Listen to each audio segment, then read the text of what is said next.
fort. Quel esprit êtes-vous relié? Au mien, au mien, au mien. À l'esprit de bottine?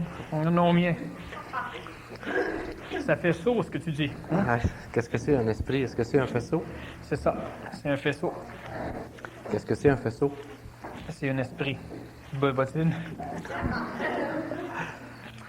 Peux-tu expliquer un peu plus? Oui. Lequel, l'esprit ou le faisceau? On va s'entendre sur le terme avant de commencer. Un faisceau, c'est un rayonnement qui est concentré et qui chemine un peu comme un tube. Un esprit, c'est la perception d'un faisceau fait par une psychologie humaine qui, dans une perception intuitive, va colorer par l'émotion sa perception. C'est-à-dire qu'un faisceau, c'est mécaniquement une substance, une forme énergétique qui est en circulation, qui est dans une phase existentielle, qui existe, qui est présente.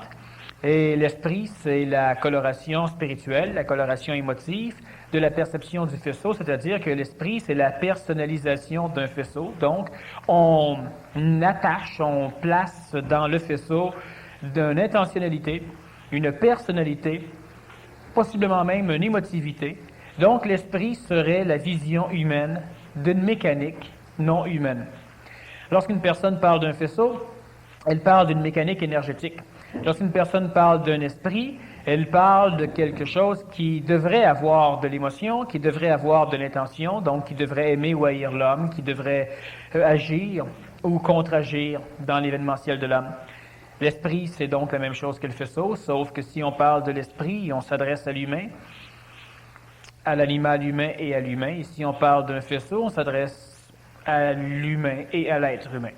Okay, donc on peut s'entendre pour parler du faisceau, puis on va dire que c'est oui, mais il y a toujours la version de l'homme qui pourrait être l'esprit, donc on s'entend que c'est la même chose physiquement. C'est la même chose, mais ça n'a pas la même saveur. OK. On parle de quoi? De l'esprit ou du faisceau? On va commencer par l'esprit, puis à un moment donné, on parlera du faisceau. C'est-à-dire que si on parle de l'extra-créationnalité, ou du moins si on parle des limites même de la création, il faut qu'on parle de faisceau, parce qu'on ne peut pas émotiviser ou espritiser le phénomène.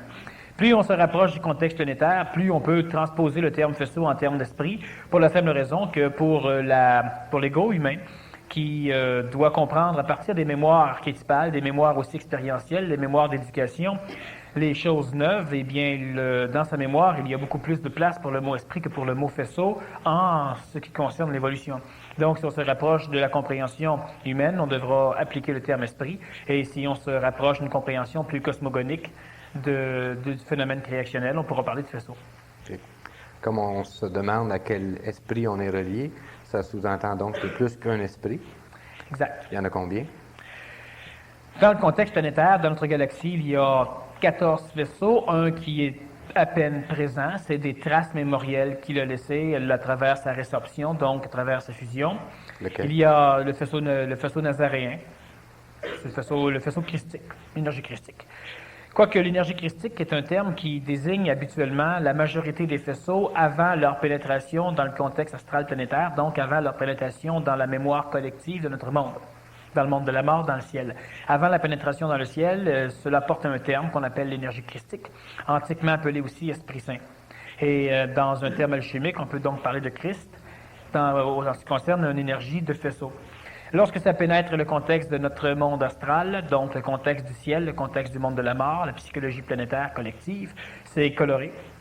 Et il y a un terme plus ajusté par rapport à chacun des faisceaux, donc à chacune des réactions entre le faisceau et le monde de la mort, donc entre les colorations. Et ce 14e faisceau est donc un faisceau nazaréen qui a été exprimé surtout par Jésus, le fils de Joseph, et qui par la suite a été résorbé lorsque le nazaréen a été redivisé sur la croix et lorsque le faisceau christique nazaréen s'est retiré. Résorbé, ça veut dire qu'il a repris le faisceau? Il est parti avec? Voilà. Il est parti où? Il est parti où? Nulle part. Si on veut être précis. Ben, c'est sûr que si on part du contexte planétaire, on peut dire qu'il est parti à l'extérieur du monde de notre système solaire. Il est parti dans la galaxie. Mais la galaxie, elle est nulle part dans la création. Il n'y a pas de coordonnées géospatiales pour situer une galaxie, sauf si on la situe à partir d'une autre galaxie.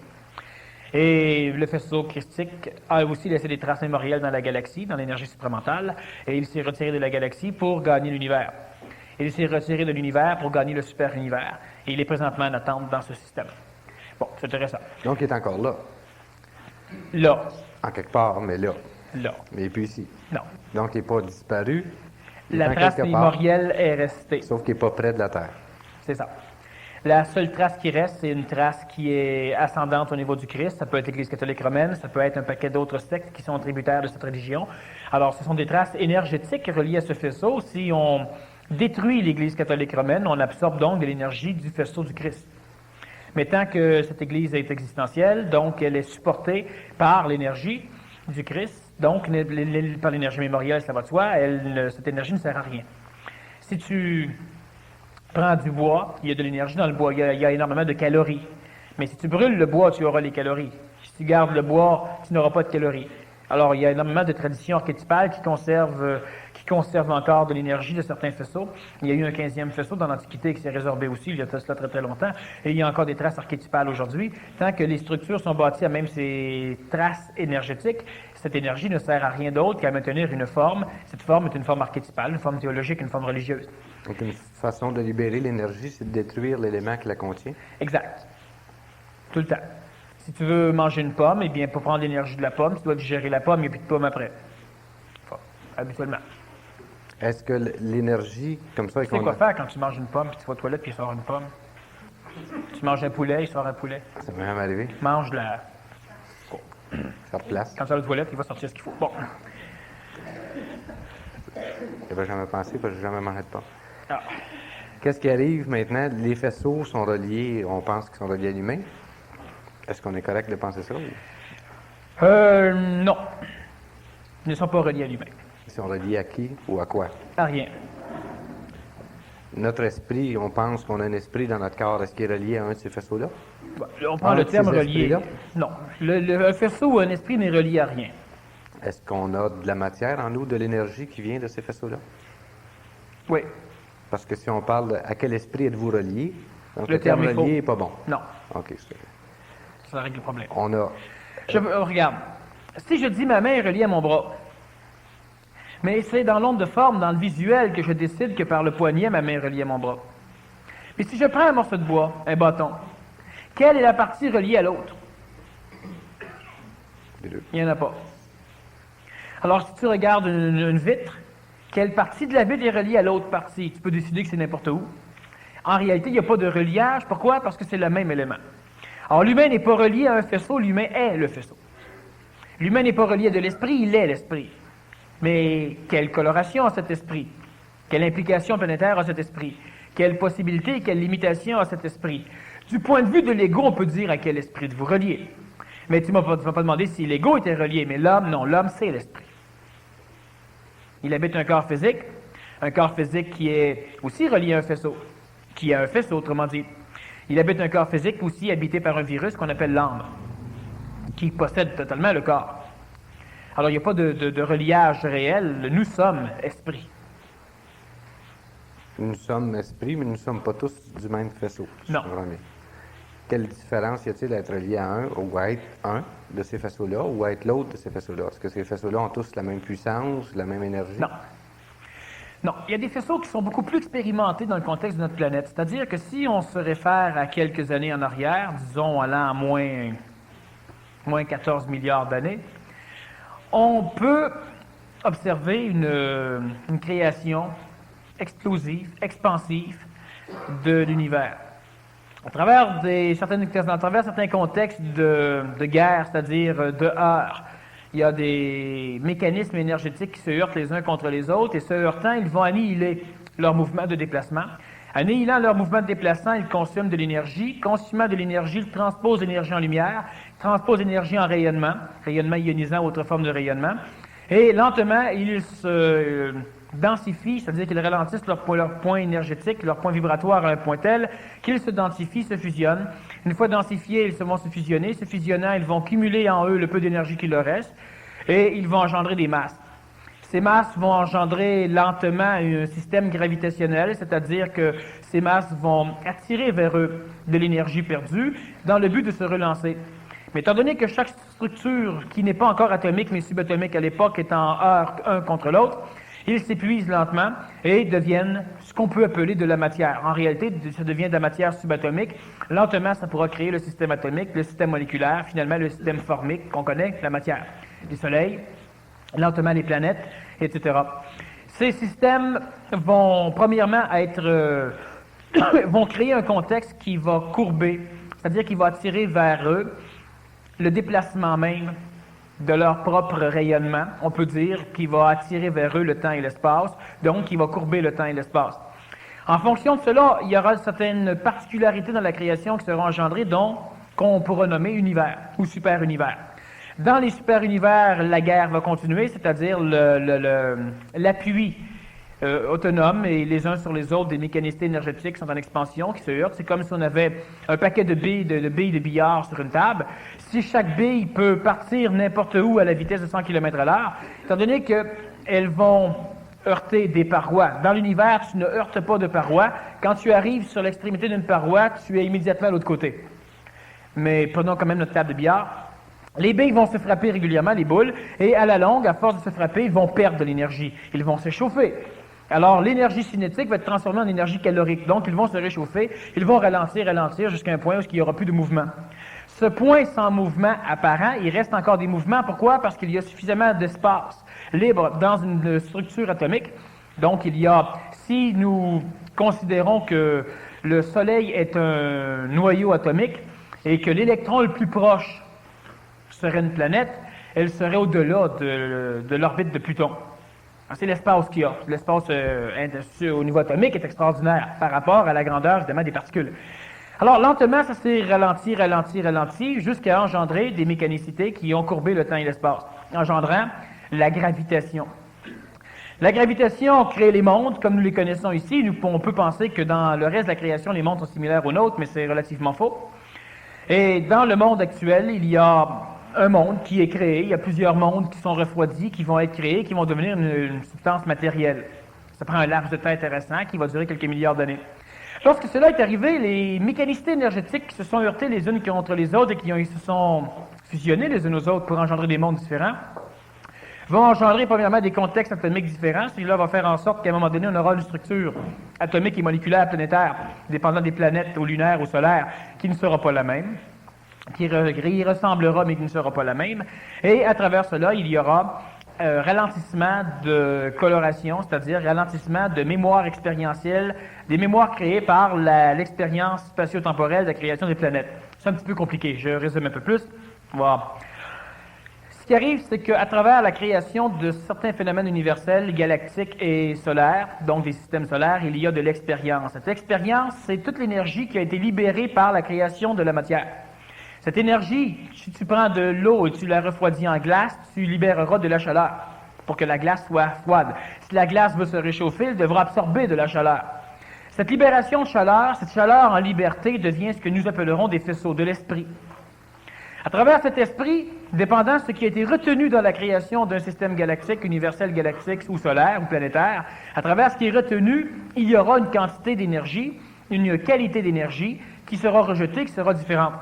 Donc, on aura ce qu'on peut appeler ésotériquement des couleurs d'énergie, c'est-à-dire des perceptions astrales de déplacement énergétique.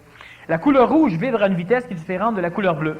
C'est une question de rapidité vibratoire qui engendre la perception de couleur. Ça n'a pas de couleur de par elle-même, mais la vitesse de vibration engendre chez un observateur une mécanicité biologique ou physique qui engendre la perception de la couleur. Alors, il y aura donc une coloration, c'est-à-dire qu'il y aura une qualité différente de résidus énergétiques ou supraénergétiques, et c'est que ces résidus vont être ce que nous allons appeler des faisceaux de l'esprit. Lorsque cela est arrivé, il y a eu énormément de planètes, il y a eu le Soleil, il y a eu des lunes, il y a eu des planètes, il y a eu d'autres résidus à travers les systèmes solaires habités, à travers les galaxies, et cela engendre différentes colorations. Dans le contexte extrêmement refroidi dans lequel orbite notre planète, dans lequel vit notre système humanitaire, il y a plusieurs sortes de faisceaux, dont 13 majeurs. C'est-à-dire qu'il y a 13 colorations mémorielles de l'expérience de la création de notre région cosmique, et ces 13 mémoires deviennent donc 13 faisceaux. C'est-à-dire que ce qui va habiter la matière devient un agglomérat de résidus qui a été rejeté par la densification, le refroidissement des énergies ou des phénomènes supraénergétiques. Autrement dit, pour résumer, pour simplifier encore un peu, dans d'autres termes, si nous prenons une descente divine, lorsque Dieu descend, une partie de lui devient gelée. Tout ce qui ne peut pas résister, ne peut pas être intégré dans le refroidissement, éclate, s'en va ailleurs. On appelle ça une effusion. Tout ce qui ne peut pas aller dans ce monde est maintenant en liberté. Mais ces choses en liberté vont avoir une tendance à être réattirées par ce qui a été gelé. Et lentement, après un processus de fusion, on aura un processus de fusion. Après ce que l'archétype appelle une chute, on aura maintenant un redressement. Ou après une évolution, on aura une évolution. Donc, les faisceaux viennent de où? Ils viennent, ce sont des résidus mémoriels d'une densification spatio-temporelle reliée à l'espace-temps. Cela a commencé, nos faisceaux ont commencé à être créationnalisés, donc à être activés à peu près 14 milliards d'années, c'est-à-dire quelques millions d'années après le début de la création accidentelle, disons, de cet univers, pas de cet univers, mais de cette création. Alors, il y a donc différents faisceaux. Différentes colorations, mais ce qui est intéressant de constater, c'est que quand l'être humain se pose la question « à quel faisceau suis-je relié ?» Moi, je peux te dire, si tu me poses la question, je peux te dire « tu es relié au faisceau de ta chaise ». Parce que les objets sont aussi reliés à un faisceau? Exact. La Terre est-elle reliée à un faisceau? Oui. La mer? Oui. Au même? Non. Pourquoi? Parce que. C'est une bonne raison. Ben oui. On cherche l'intentionnalité, mais non, c'est parce que. Il n'y a pas d'intention. Mais il n'y a pas. C'est un résidu différent, c'est une expérience différente du point de vue atomique. Les différences dans les différents matériaux, les différentes matières, viennent-elles du fait qu'elles sont reliées à un différent faisceau? Oui, chaque matière est colorée. Il peut y avoir des fusions de faisceaux dans la matière. C'est tellement densifié que la matière n'arrive plus à se libérer. Mais la matière, elle est correspondante à certaines formes de faisceaux. Ce qui est intéressant de constater, c'est que l'être humain a toujours pensé qu'il avait été créé par Dieu et qu'à un moment donné, les archétypes, on explique cela, les archétypes sont les vieilles formes qui viennent du passé et que l'on retrouve un peu dans la psychologie de presque tous les peuples de la planète. Même si ces peuples ne se sont pas côtoyés, ils envisagent le monde similairement de la même façon. C'est ce qu'on appelle un archétype. L'homme nouveau, la femme nouvelle, l'enfant nouveau va créer des néotypes, de nouvelles formes dans sa structure psychologique pour arriver à permettre à son ego, à son âme, pour lui permettre de mieux supporter l'intervention extraterrestre supramentale, l'intelligence supramentale, parce qu'à un moment donné, l'intelligence supramentale va s'exprimer dans l'intérieur de l'homme en fonction de réussite, en fonction d'efficacité, en fonction de succès. Et comme l'ego est créé à partir de vieilles formes et de mémoires expérientielles à travers l'humanité, confronté à des perceptions mentales ou supramentales, donc théologiques ou cartésiennes, d'un succès qui ne vient jamais, l'ego est habitué à se percevoir comme étant médiocre. Néotypant, donc donnant de nouvelles formes à l'ego, lentement, l'homme, la femme et l'enfant vont pouvoir se redresser pour cesser de penser qu'ils sont les serviteurs des dieux, mais pour finir par comprendre que les dieux doivent être les serviteurs de l'homme. Ce qu'on doit comprendre, c'est qu'il y a eu une chute, si on veut prendre le terme théologique de chute. À un moment donné, l'homme a été effusé, c'est-à-dire que l'énergie qui a été bloquée à un niveau vibratoire humain, animal ou végétal ou minéral, mais on parle de l'humain, cette énergie-là, c'est de l'énergie divine. On parle dans certains livres philosophiques que Dieu créa l'homme à son image et à sa ressemblance. Alors que, archétypalement, l'homme a créé Dieu à l'image de l'homme et à la ressemblance de l'homme. À la ressemblance physique. Oui, et même psychologique, émotive. Les dieux étaient de colère, les dieux se battaient dans le ciel, les dieux avaient de la jalousie, les dieux avaient de la haine, on créait des demi-dieux. C'est le mélange entre les énergies fusionnelles et les énergies fusionnelles de l'homme. Mais si on est une énergie reliée, pas reliée, mais on est l'esprit ou le faisceau, on est une partie de ce faisceau-là, et puis que Dieu est aussi une partie de ce faisceau-là, où est ce faisceau-là? On est donc à l'image de Dieu. C'est qu'on est à l'image de Dieu. Il faut faire attention. Le terme image est un terme émotif, un terme théologique, un terme spirituel relativement dangereux. Ce qu'on doit comprendre, c'est qu'il y a effectivement eu une chute. Imaginons que nous sommes quelque chose d'énergie, nous sommes une pomme, ou nous sommes une prune. Il y a une chute, une descente d'énergie, et à un moment donné, il y a des mécanicités énergétiques qui ne peuvent pas descendre plus bas.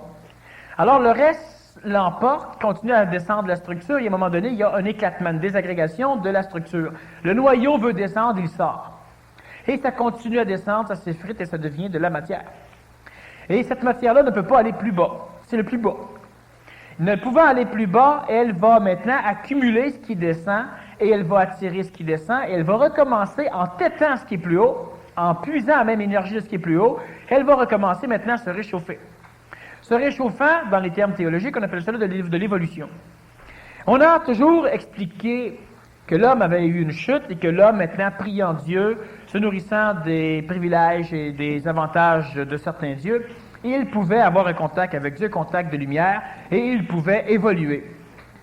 J'ai expliqué à travers plusieurs conférences que les dieux têtaient l'homme, que les dieux s'abreuvaient de l'énergie de l'homme à même leur système émotif, à même leur système endocrinien.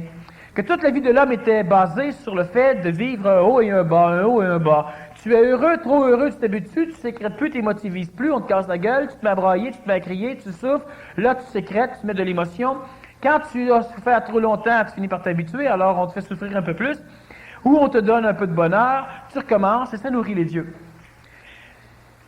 Une prière fonctionne mieux si tu as fait pénitence. Parce que tu as sécrété. Tu te prives, tu souffres.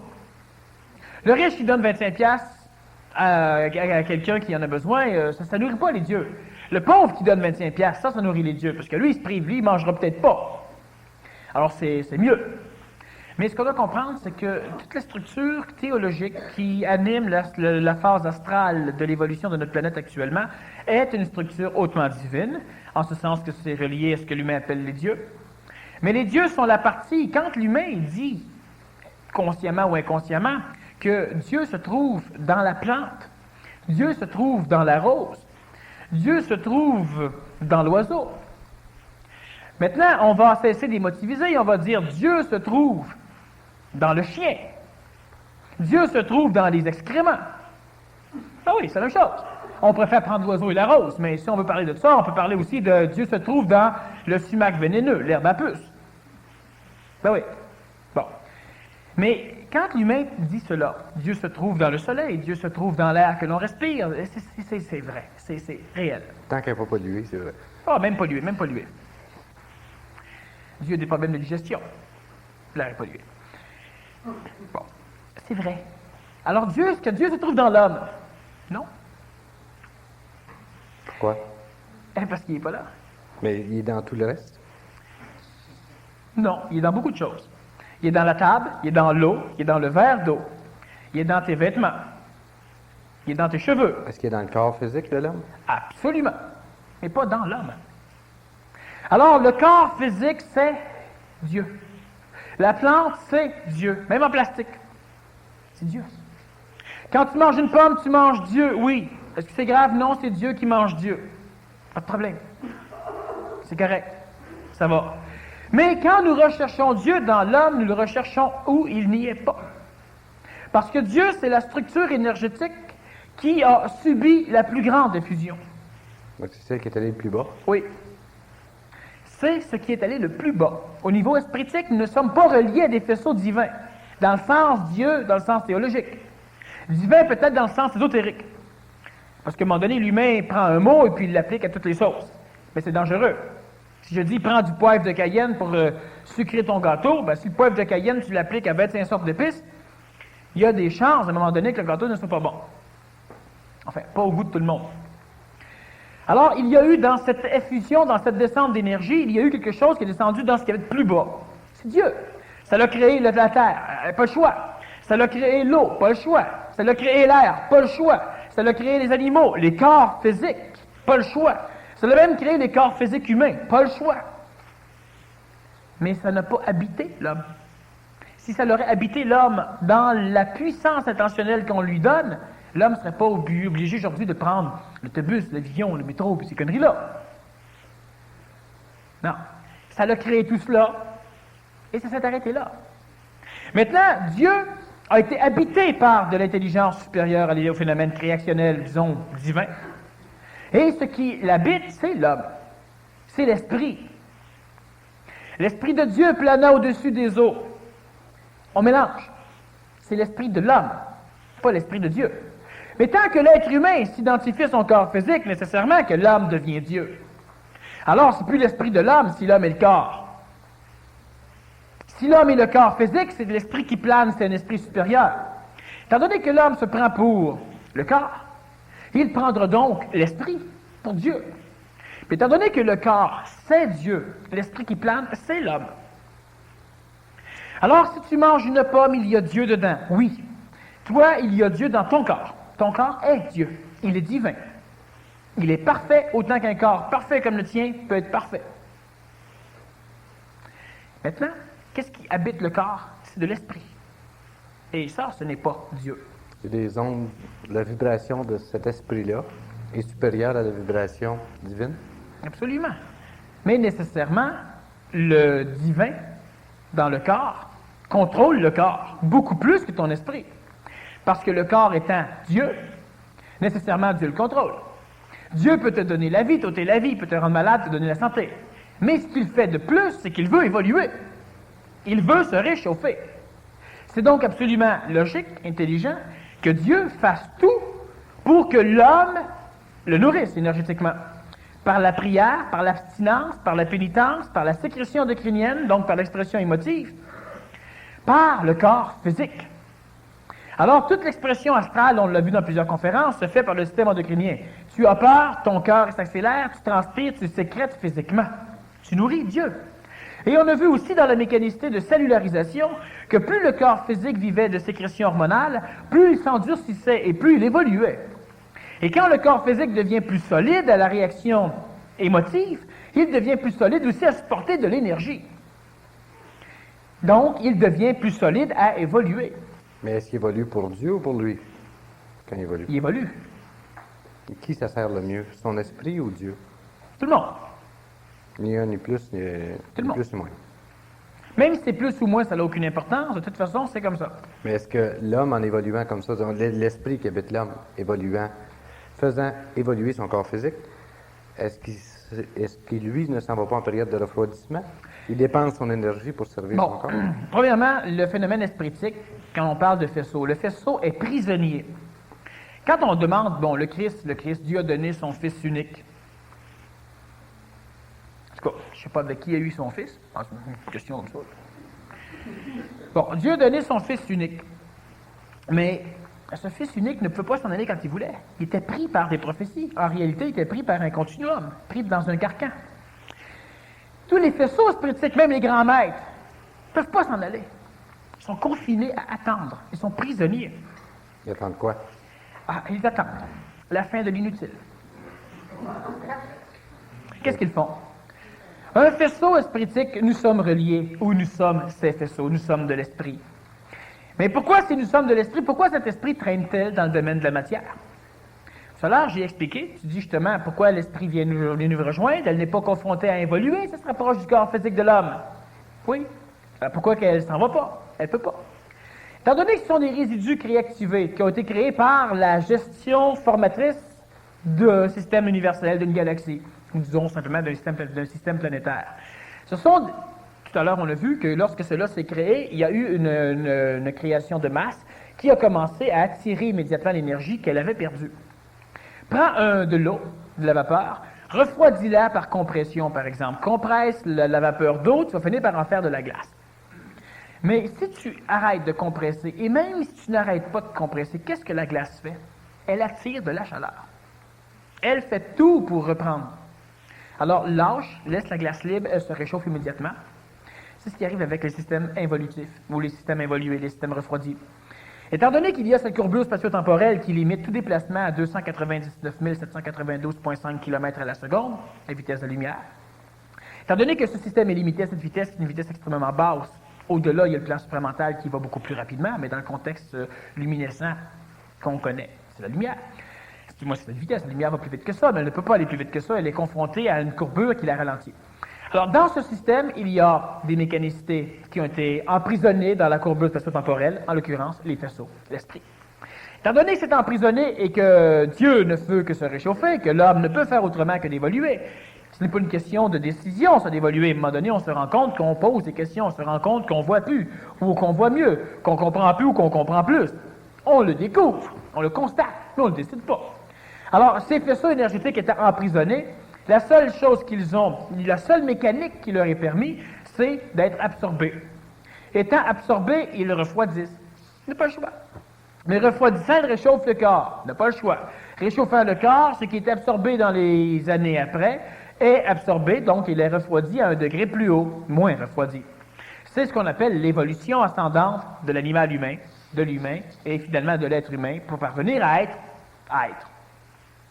Ces faisceaux sont donc évidemment refroidis par le corps de l'homme, par le contact physique de Dieu avec l'esprit de l'homme. Donc le corps physique nuit à l'esprit. Si les esprits voulaient jouer un bon tour au bon Dieu, il y aurait juste à quitter tous les corps physiques. Oui, il y aurait juste à quitter tous les corps physiques. La seule chose que c'est qu'ils ne peuvent pas. Quand un esprit quitte le corps physique, la substance énergétique qu'il a accumulée gagne le monde de la mort. Lorsque l'esprit a suffisamment réchauffé le corps physique pour anégoïser le corps physique de son vivant, lorsqu'il y a une mortalité biologique, le phénomène espritique gagne un double éthérique dans le plan morontiel. L'être humain devient immortel, pas le corps physique. Dieu n'est pas immortel, mais l'homme, oui. Alors l'homme gagne le monde, l'homme ne gagne plus le monde de la mort, et il intègre un double éthérique pour lui permettre une réintégration moléculaire, disons qu'une réincarnation plus tard, d'une façon unitaire. Il se rappellera qui il a été, ce qui n'est pas le cas aujourd'hui. L'humain se réincarne fusionnellement. Et à un moment donné, il pourra se libérer totalement de la structure matérielle. Lorsque Dieu sera évolué à un point tel qu'il aura été lumineux, Dieu comme corps physique, c'est vrai. Et quand le corps physique sera à la hauteur d'un corps de lumière, Dieu sera aussi exprimé en corps de lumière. Mais en attendant, Dieu est de la matière. Mais quand l'homme sera un corps de lumière, qu'est-ce qui arrivera à son esprit? Et c'est l'esprit sera là. Les deux seront un. On appelle cela une fusion. Alors, à quel esprit on est relié? À travers toute cette mécanicité, il y a eu donc des résidus qui ont engendré les faisceaux, qui sont captifs à travers une courbure spatio-temporelle dans les contextes évolutionnaires et involutionnaires des systèmes humanitaires. La planète Terre est un exemple. Un monde expérientiel. Un monde qui ne peut grimper que par accumulation d'énergie. L'accumulation d'énergie se fait par accumulation de récipients formiques, de formes, de mémoire. Donc, nous sommes un monde expérientiel en ce sens que nous ne pouvons comprendre que si nous expérimentons. Tant qu'on n'a pas un contact avec l'intelligence supramentale, l'intelligence instantanée avec l'esprit. Mais en attendant, pour arriver à grimper là, on doit accumuler de l'énergie. Cette énergie est accumulée dans le corps physique par évolution génétique, transmissible de père en fils, de mère en fille, etc. Et par aussi la création d'un double éthérique qui va être constitué par l'éthérification ou la supraénergisation de l'âme à un moment donné de l'évolution de l'homme. En attendant, cette énergie gagne le monde de la mort, le ciel, et elle est restituée sous forme de réincarnation astrale, réincarnation amique, pluralitaire, de génération en génération, pour venir faire une liaison entre le corps physique et Dieu, la mémoire expérientielle du contact entre le corps physique et l'intelligence, l'âme, et l'intelligence, l'esprit. Maintenant, ce qu'on doit savoir, c'est que dans l'effusion, dans cette mécanicité espritique planétaire, il y a, prenons l'exemple de 13 faisceaux, il y a un faisceau qui est un faisceau lazaréen, le faisceau du comte de Saint-Germain, c'est un faisceau extrêmement intelligent. Si on l'élimine, il reste 12 faisceaux majeurs. Il y a encore des faisceaux résiduels. Mais comment sont placés ces faisceaux physiquement par rapport à la planète? Est-ce que le premier est le plus proche, le deuxième est plus grand, le troisième, ou est-ce qu'ils sont désordonnés? Ou... Bon, on parle de faisceaux pour permettre à la structure psychologique de mieux paralléliser, de mieux faire, de faire des parallèles entre ce qui est la mémoire et ce qui est cosmiquement existentiel pour lui permettre une meilleure compréhension. Dans la réalité cosmique des choses, il n'y a pas de faisceau.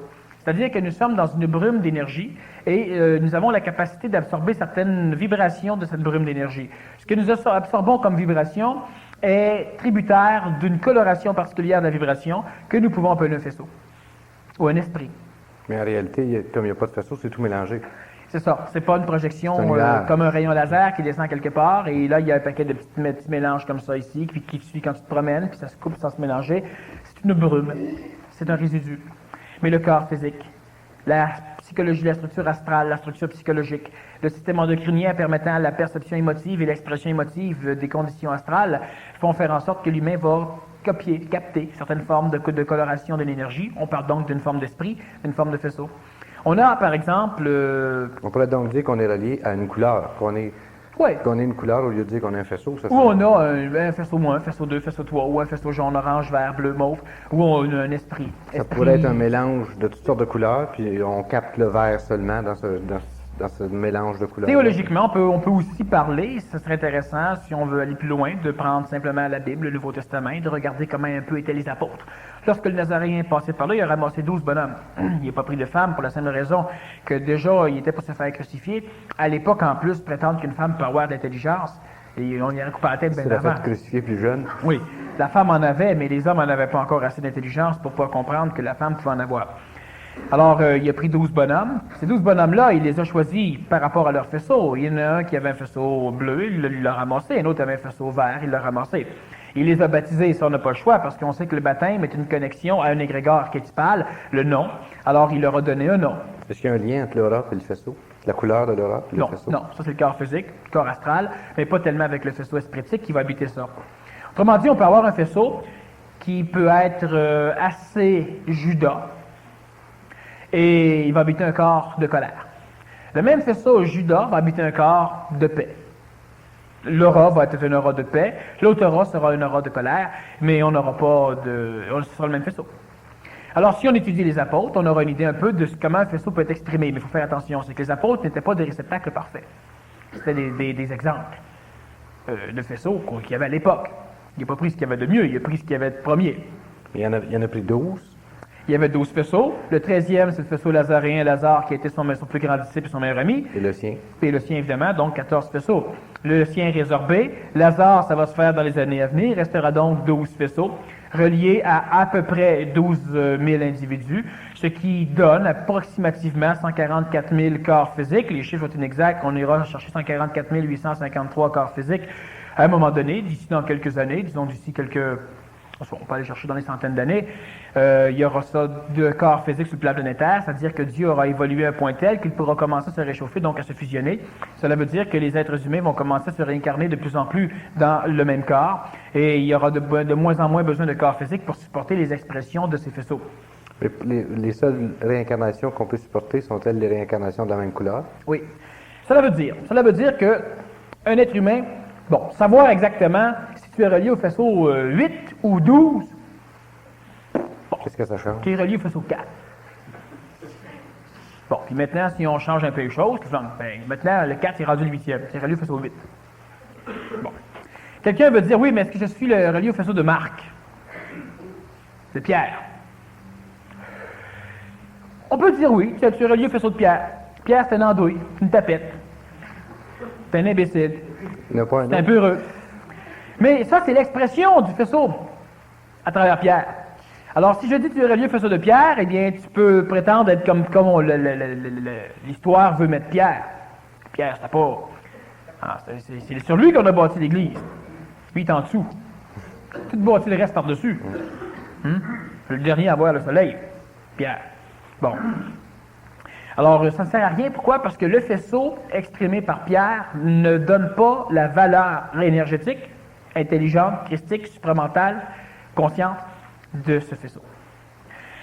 L'humain est relié à des faisceaux différents. Maintenant, c'est évident que si on est de connivence, première fois que tu rencontres un être humain, puis on dirait que ça fait longtemps que vous vous connaissez, nécessairement vous êtes frère ou sœur en esprit. Vous êtes reliés au même esprit. Et ces deux faisceaux-là se vibrent. C'est évident qu'à la longue, à force de se connaître, on peut finir par plus être capable de se supporter. Mais là, c'est une guerre d'ego du point de vue de l'astral. Ça n'a plus rien à voir avec le phénomène énergétique, le phénomène espritique. Donc, le phénomène espritique, il serait présent surtout au premier contact avec une autre personne. Oui. C'est comme si on recherche, parce qu'on fait un titre comme à quel esprit vous reliez. L'important, c'est de comprendre la mécanique de l'esprit. Quand on fait un titre comme ça, c'est pour attirer les gens, c'est évident. Si tu dis simplement, explication de la mécanique de l'esprit, ça ne tire pas grand monde. Quand tu mets à quel esprit de vous reliez. Surtout à moins 18. Oui, quand tu fais froid de même en plus. Bon. On est relié à de l'esprit. En réalité, le corps physique est relié à de l'esprit. Ce qui est important de bien cerner ce soir, c'est que les traditions n'ont pas menti. Dieu est dans le végétal, Dieu est dans le minéral. Dieu, c'est le corps. L'homme, c'est l'esprit. Le faisceau, c'est l'esprit. Si tu dis, est-ce que, la matière, la chaise c'est relié à un faisceau. Est-ce que les paresseux sont tous reliés au même faisceau que la chaise? C'est pour ça qu'ils s'assoient et ils sont bien. Fit. C'est ça. Non. Le faisceau qui est relié à certaines substances de drogue, va-t-il attirer les corps physiques reliés au même faisceau? Et c'est pourquoi on a des gens qui, disons génétiquement, énergétiquement, se droguent. Je prends de la drogue, je me sens que j'évolue.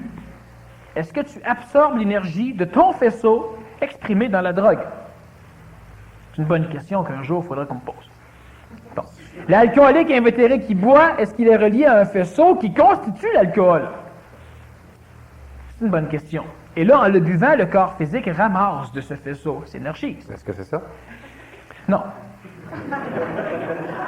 C'est une bonne réponse. Oui. Donc, pourquoi il y a une attirance? C'est l'ego qui fait cette attirance-là ou c'est l'esprit? C'est pas l'esprit. De temps en temps, c'est l'esprit, évidemment.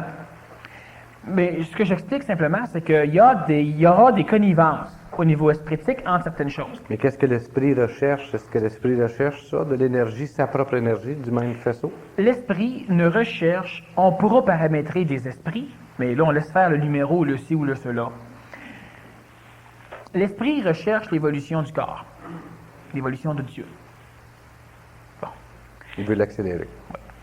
Maintenant, si tu es un individu qui est appelé à avoir de la richesse, ça, c'est un faisceau spiritique particulier.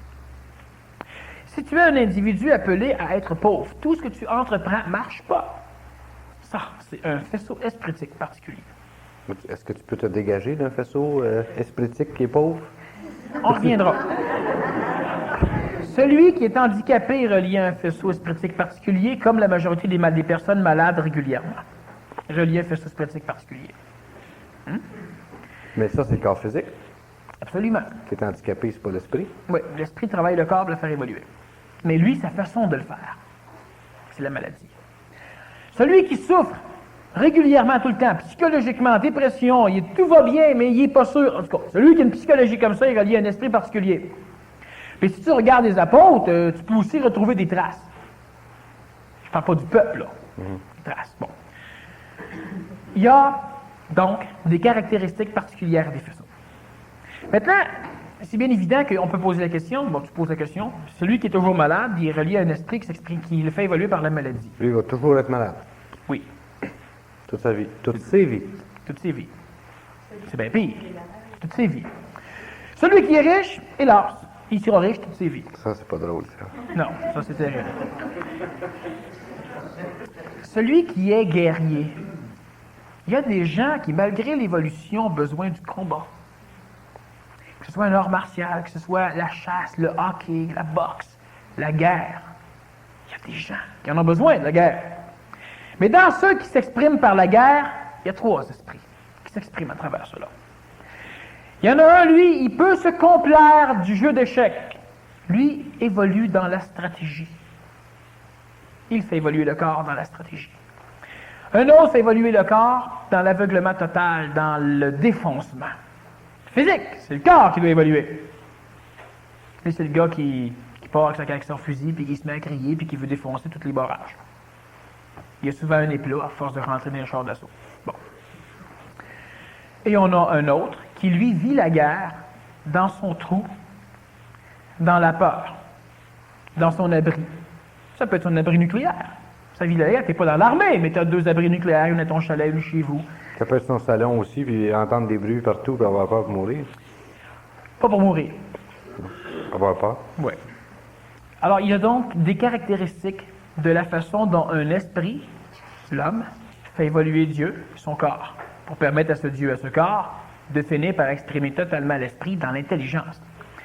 Quand le corps physique est suffisamment solide, ce qui s'exprime par lui est de l'intelligence. Une intelligence qui sera de toute façon exprimée d'une façon particulière. L'intelligence d'un faisceau vert ne sera pas exprimée comme l'intelligence d'un faisceau jaune. Mais les deux, lorsqu'ils vont s'exprimer, n'importe quelle personne suffisamment en relation avec son esprit, avec l'intelligence supramentale, pourra dire qu'il parle différemment, mais il parle de la même chose. C'est intelligent. Bon, ça c'est une nuance qui est intéressante. La personne qui vit dans la pauvreté tout le temps, si son esprit mute le corps physique par la pauvreté. Prenons l'exemple de François d'Assise, avec sa gang. Pauvreté totale, abstinence. Ceux qui ont parti l'ordre du temple, les chevaliers, avec leur bouclier, avec comme symbole un cheval, avec 2 cavaliers, pauvreté. C'est un esprit particulier. Mais tu vas rentrer à un moment donné à l'Église catholique romaine, tu vas voir plein de richesses, tu vas vomir dessus. Non, c'est l'autre esprit qui s'exprime par la richesse. Il évolue comme ça. Ce n'est pas sacrilège. Ce n'est pas péché. Ce n'est pas contre ceci ou cela. Il y en a qui n'ont rien à faire. Il y a un bonhomme qui a déjà vécu toute sa vie, d'ailleurs, maintenant il est extrêmement riche. Il voulait aller en Afrique, ça il tentait. Il ne savait pas comment. Il mettait ses mains dans ses poches trouées, puis il marchait sur le trottoir. Puis à un moment donné, il trouvait un billet. Regarde le billet, ça va en Nairobi. Aller-retour, 1 mois. Il a pris l'avion, de la Nairobi, aller-retour, 1 mois. Toute sa vie, il a passé comme ça. Le gars veut vivre pauvre. C'est un esprit de richesse qui l'anime. Le gars va vivre riche. Maintenant, il est riche, il a fini par s'habituer, il n'a plus rien à faire. Mais On lui donne, on lui si tu donne. es relié à un esprit riche, comment peux-tu être pauvre pendant, disons, les 40 premières années de ta vie, d'une certaine vie, puis être riche dans la deuxième partie? Pourquoi c'est pas égal? Ou être malade? Pourquoi devenir malade à 50 ans? Oui, quand tu deviens malade à 50 ans, c'est le corps physique qui s'épuise. C'est pas ton esprit qui fait ça. Le corps n'en peut plus. Quand tu es malade tout le temps, c'est autre chose. Quand tu travailles toute ta vie, puis à la fin de ta vie, tu es riche, c'est pas un esprit ni de pauvreté ni de richesse. C'est un esprit d'animation. C'est celui qui travaille. Parce que tu sois jamais riche, tu travailles. Si tu es riche, tu travailles encore. Tu es millionnaire, tu travailles encore. Tu es 80 heures par semaine. C'est l'esprit qui s'exprime chez toi, c'est un esprit de travail. Il y en a 12 sortes différentes. T'as beau être riche, tu travailles pareil. C'est pas un esprit de richesse. L'esprit de richesse, t'as assis, il fait rien. Il fume ses Tu cigares. peux il être fume relié rien. au faisceau de richesse, à l'esprit de richesse, puis être malade quand même. Absolument. Le corps physique est épuisé. Mais tu peux te guérir. Mais il y a des gens qui n'en sortiront pas. Sauf, c'est intéressant, une chance que sauf. Bon. On en parlera une autre fois. Comment, non? Ben, j'aimerais s'en parler. Oui, mais parle-en. Si tu es relié, non, en entendre parler. Ah. Si tu es relié à un faisceau de maladie, c'est celui que je trouve le plus écœurant de ma façon de percevoir Pour ça. l'ego? Si tu es né malade, puis tu vas mourir malade, quand tu vas te réincarner, tu vas être encore malade, puis tu Oui. vas mourir malade, puis tu vas Absolument. Il n'y a pas un moyen, à un moment donné, d'arrêter Le premier ça. moyen que l'intelligence a pensé, c'est de faire en sorte que quand tu reviens au monde, tu ne te rappelles pas de ta vie antérieure. C'est moins C'est moins embêtant. pire. Ouais, Mais c'est moins est-ce que cet esprit-là, de toute façon, à force d'évoluer, va finir par se rappeler lui aussi de sa dernière vie quand il va se réincarner? Un autre piège majeur, c'est qu'on te donne l'espoir. Ciao. Puis là, ça te permet de supporter ta condition toute ta vie. Tu achètes des billets de loterie toute ta vie, tu finances tous les riches qui gagnent. Puis tu es là, puis tu achètes, t'as l'espoir. Mais tu ne gagneras pas. Est-ce qu'il y a une façon de changer? Oui. L'intelligence, n'importe quel faisceau spiritique est supramental, donc au-delà du mental. Il est extraterrestre, c'est-à-dire qu'il n'est pas rayonné par l'expérience planétaire, c'est une résultante exprimée par l'expérience galactique. Est-ce que le plan supramental est à l'extérieur des faisceaux? Absolument. À l'extérieur de la mécanicité planétaire, donc des faisceaux astrales. Mais c'est un faisceau supramental. Ce nuage d'esprit-là Non. touche le plan supramental? C'est le plan supramental, mais tu as aussi un nuage d'âme, que certains appellent aussi les esprits, mais c'est de l'âme, qui est le nuage planétaire dans le monde de la mort, donc le ciel. Au-delà de ça, tu as le phénomène supramental. Quand un esprit, par la coloration astrale, oblige un corps physique à toujours être malade, ou à toujours être pauvre, ou à toujours être en colère, ou à toujours être en guerre, ou toujours avoir peur, pour arriver à échapper à cette structure évolutive, ce qu'il faut faire, c'est de permettre à l'intelligence, donc il faut réchauffer une partie du corps physique au plus vite. Il faut permettre à une partie de Dieu, et non pas sa globalité, d'évoluer plus rapidement. Pour que ça se réchauffe plus vite, quand c'est suffisamment réchauffé, lui, la partie réchauffée, va maintenant ajuster la descente du faisceau à l'intelligence du corps physique pour maintenant libérer, ou à l'intelligence de l'événementiel, pour libérer l'homme et le corps physique, donc Dieu, des mécaniques qu'il commence à trouver aberrantes. La pauvreté, la maladie, etc. Ça veut dire quoi? Tu es toujours malade. Qu'est-ce que tu dois évoluer? Guérir de ton eczéma. Guérir de ton ulcère que tu traînes depuis tout le temps. Guérir de ta grippe que tu as depuis 25 ans. C'est un phénomène de maladie. Non, pas ça que tu dois faire. Mais c'est ça qu'on va te demander de faire. C'est que Dieu, lui, veut faire évoluer le corps au complet ensemble. Il veut évoluer globalement. Alors, du moment que tu commences à saisir des choses, à comprendre, eh bien, tu décides de changer ton alimentation, tu décides d'être un petit peu mieux, puis là, tu tombes malade. Tu tombes pas, mais tu deviens malade. Lorsque l'être humain veut faire convenablement, il doit décider de sauver une partie et de laisser faire le reste. Les parties à faire évoluer, c'est le système cérébral, neuronique et le système endocrinien. J'en parle souvent, mais c'est ça. Ça veut dire que tu es toujours pauvre. Qu'est-ce que tu dois faire? Tu dois t'arranger pour échapper à l'illusion, au mensonge cosmique, à l'illusion du monde. Tu dois, comme je l'ai toujours dit, et ça revient à la même chose, être individuel dans ta conscience, fuir les images collectives, les archétypes. Tu dois abandonner aussi tout ce qui nourrit le corps. Ben. Ça veut dire que tu dois abandonner l'alimentation exagérée autant que faire se peut. Si tu ne veux plus manger des choses comme tu en mangeais, et puis que maintenant tu dois lutter pour ne pas les manger, tu nourris le corps. Tu sécrètes émotivement. Ton cœur s'accélère, tu transpires, tu deviens maudit, tu deviens stressé. Tu nourris ton corps. Tu penses que tu ne manges pas. Tu nourris ton corps. Tu nourris en énergie. Tu nourris Dieu en énergie. Il ne faut pas faire ça. Celui qui fume se baisse en vibration. Il détruit le corps, donc il empêche Dieu d'évoluer. Mais celui qui dit, tiens, m'arrêter de fumer, il y a une guerre qui commence entre les deux. L'expérience astrale qui a besoin de se refaire nourrir par l'expérience de la cigarette et le corps physique. Alors, il y a donc une guerre. Tu fumes plus, ça ne change rien, tu te démolis autant fumer. Quand ce sera le temps d'arrêter, tu arrêteras. Alors, on doit s'arranger pour ne plus nourrir le corps physique. Ça veut dire qu'on doit échapper le plus rapidement possible à toutes les manipulations qui permettent une sécrétion endocrinienne, donc qui viennent animer ce que j'appelle l'antihomme. Il faudrait arrêter de se choquer. Faudrait pas. Il faut arrêter de se choquer. Il faut arrêter de vivre trop de grandes extases. Il faut éliminer le système émotif. Il faut cesser d'être un Dieu, dans le sens qu'on a vu ce soir, être un corps physique. Il faut cesser d'être un corps physique. Un corps physique, qu'est-ce que ça fait? Bien, quand l'œil perçoit un chien qui a une gueule ouverte avec les babines remontées puis des gros blancs sortis, qu'est-ce que l'œil fait? L'œil transmet au cerveau des choses qui fait que le cerveau transmet au cœur, accélère le cave. Tu te mets à avoir une dilatation pupillaire, on appelle cela la peur. Ça te permet de mieux voir ce qui va se passer. Il y a une sécrétion d'adrénaline qui te permet de crier plus fort ou de te pousser plus vite. Il y a un paquet de stimuli. C'est le corps physique là, qui s'amuse. Oh, l'ego avec. L'ego, c'est l'âme, c'est une partie divine, un virus. Mais l'homme là-dedans, celui qui dit « Hey, c'est niaiseux d'avoir peur. Je peux me pousser sans avoir peur. Je peux fermer la porte sans avoir peur. Je peux aussi remarquer qu'il y a une chaîne qui est attachée qui ne bougera pas sans avoir peur. » Bordel! Ben, c'est ça. Ça, c'est l'homme. La partie intelligente. Mais si tu coupes ces émotions-là, à ce moment-là, est-ce que tu peux changer ta longueur d'onde vibratoire? Non, tu restes relié au même d'esprit? faisceau. Non. Sauf que le faisceau n'est pas exprimé par l'évolution de Dieu totale. Il sera exprimé par l'évolution de Dieu, où Dieu est le plus évolué, le cerveau et le système endocrinien. Alors, à un moment donné, tu vas revoir ce chien et ça ne va rien te faire.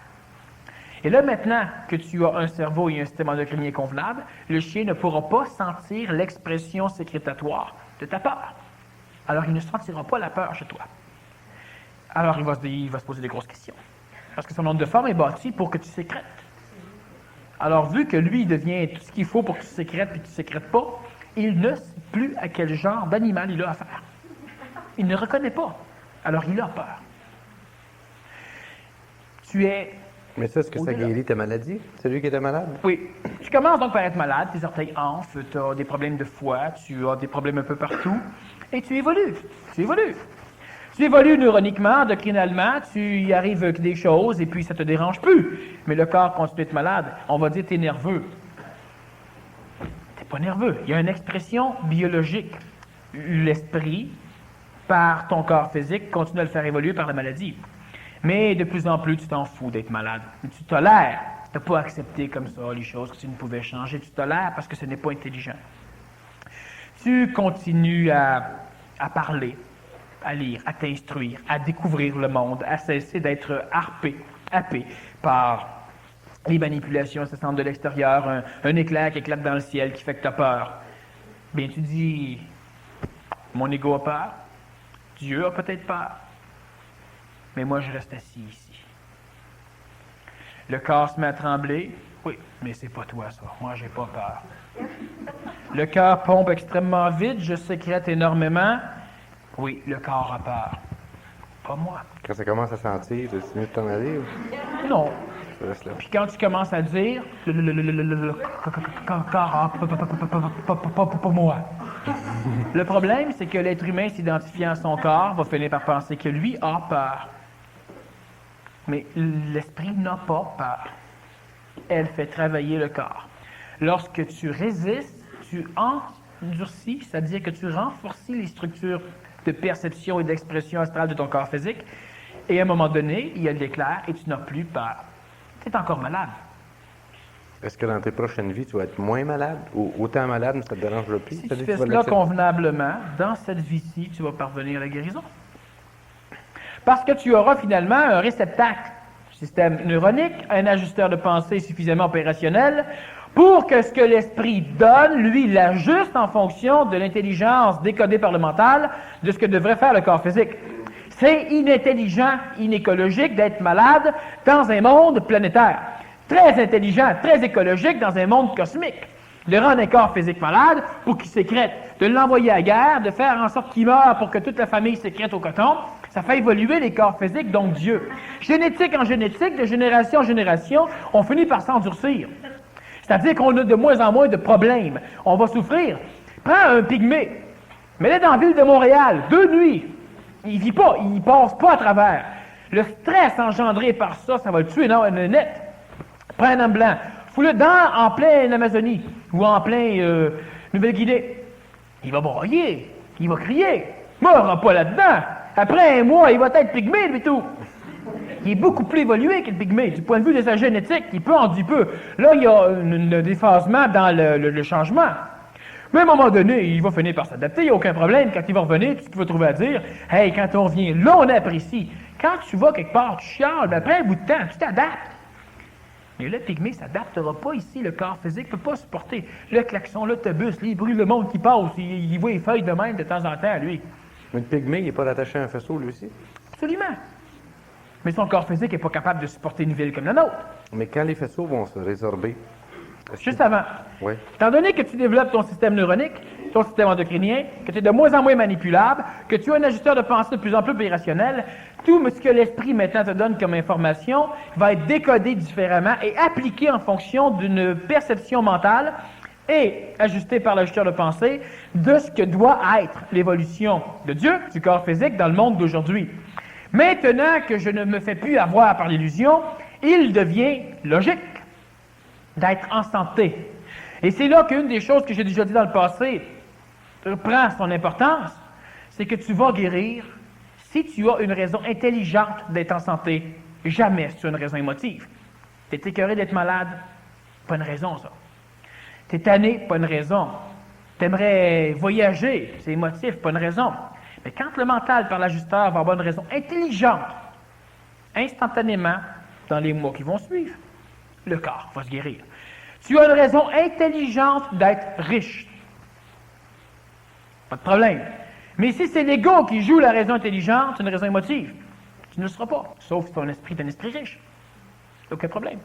Alors, l'être humain peut se sortir, même si tu es relié à un faisceau particulier. Un faisceau où tu as toujours peur des guerres nucléaires, ou où tu as toujours peur que l'ennemi frappe à ta porte.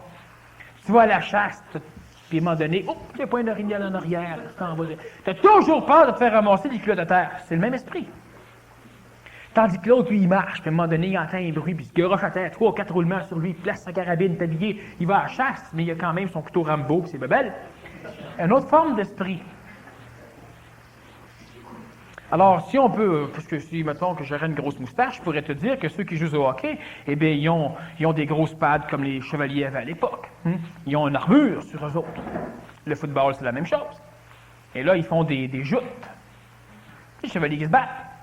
Mais là, au lieu de courir après une veuve ou un orphelin, c'est une rondelle ou un ballon.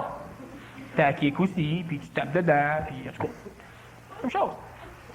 Il y a beaucoup de parallèles à faire entre les faisceaux. L'être humain s'en libère lorsque l'être humain a la capacité biologique, donc bioneuronique, de comprendre qu'on doit fonctionner à partir de l'illusion. On doit observer que la réalité de l'illusion, elle est là. Et on doit maintenant arriver à décoder pour ne plus pour ne plus juxtaposer notre perception de la réalité à la perception émotive de la vie. Quand tu vas devenir un être lumière, si tu deviens un être lumière, est-ce que tous les faisceaux vont devenir, tous les corps physiques vont devenir des êtres lumière en même temps? Non. Lequel? Est-ce qu'il y a une ordre de priorité? Pas de priorité, mais il y a effectivement un ordre chronologique. De vibration? Ouais, il y a un ordre chronologique. Le plus vibrant va être le dernier à passer. C'est celui qui est le moins en contact avec son corps physique. Donc, celui qui passe en premier a un des faisceaux les plus bas présentement. Du point de vue extra-créationnel, ils ont la même valeur énergétique. Mais il y a un ordre de croissance.